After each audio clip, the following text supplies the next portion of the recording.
year is quickly coming to a close, and in case you haven't started your Christmas shopping, you may want to get on that. As you walk through the malls or along Main Street, we have something for you to think about it. We're going to talk about it during State of Play time here with Stephanie Hansen of the law firm of Young, Conaway, Stargett and Taylor. Also joining us, Michael Stafford. He's an attorney and columnist and occasional MSNBC contributor.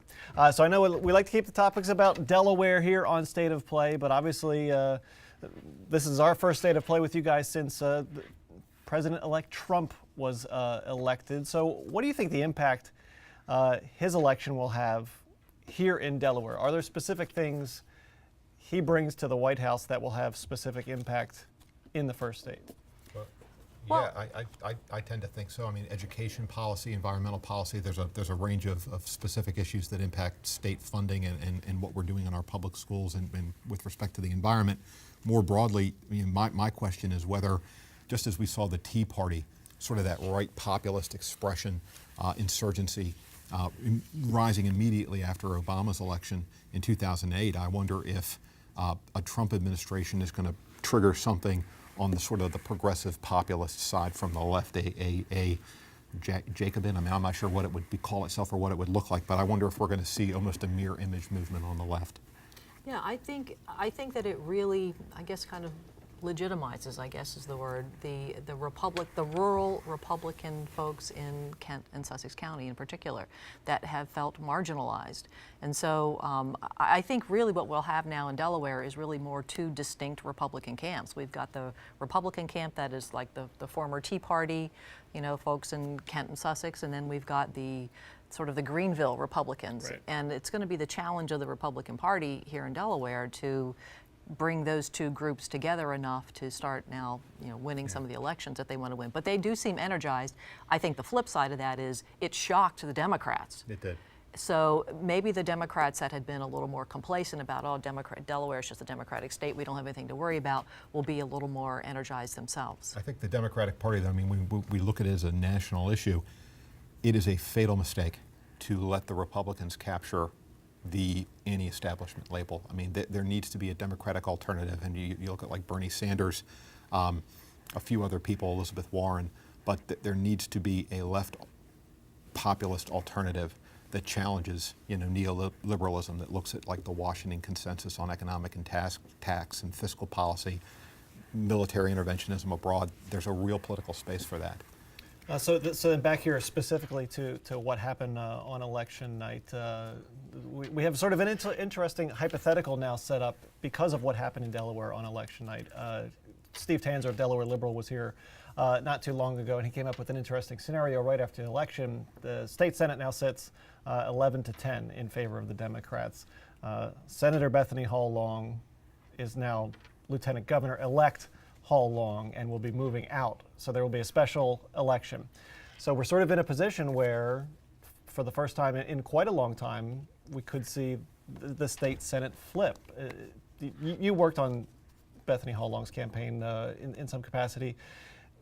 Do you see that as a concern for Democrats that the Senate could be in jeopardy? It is a huge concern for Democrats, yes. Because right now, with Bethany, you know, out of the picture, it's 10-10. So whoever takes that Senate seat, that party will then have the majority in the Senate, and that is a huge concern for Democrats. And taking a look at the district, I think it's the Democrats to lose because it's more heavily Democrat than Republicans. But Republicans are energized, as we've just talked about, right. And they tend to do better than Democrats in a special election. They tend to turn out more of their people than the Democrats do. So this is going to be a very interesting race. Yeah, the Republicans have a good track record of winning special elections here in Delaware. I don't know if there's any magic pixie dust to that. The district, as you said, it definitely leans Democrat, particularly the new parts south of the canal. John Marino ran a good race against Bethany the last time she was up for election. Came closer than I thought he was going to, but again, there was the issue with the yard signs and her husband right before the election. Does he come as close without that kind of publicity? I'm not so sure. So were that to happen and the Senate flips and becomes, so then we have sort of the split party in governance in Delaware, what does that mean for Governor-elect John Carney as he plans his transition into moving into Woodburn and taking over, what does that mean for him were he to have a Democratic House and a Republican Senate? Well, I think he'll have to be more cognizant about making sure that the folks in Kent and Sussex County are brought into the fold and in the decision-making process, and and that their concerns are heard, which I think that he would do anyway, to be honest. I mean, John is really Delaware's hometown guy. You know, he's a Claymont guy. He's the kind of guy that you'll go to a football game with and have a hot dog with. Right. He's like Delaware's Bruce Springsteen. So I don't think that he will have trouble with that, whether it goes Democrat or Republican, but it would certainly make things more difficult for him if it's Republican. Yeah, I mean, part of it's going to be, his level of difficulty is going to be contingent on the amount of internal cohesion that the caucus, the Republican State Senate caucus, is able to maintain.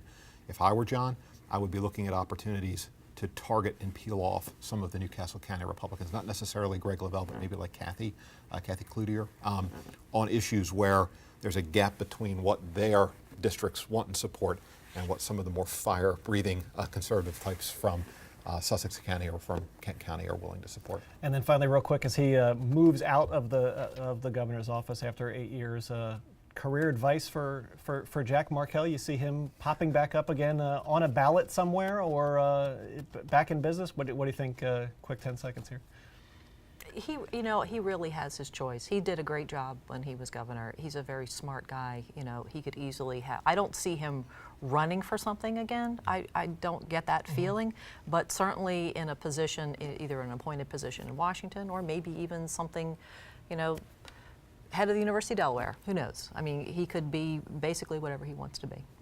Yeah, he'll drift into a think tank world, the nonprofit world, University of Delaware, something like that. He's landing on his feet after the governor's office. Yeah. Which one among this crew doesn't?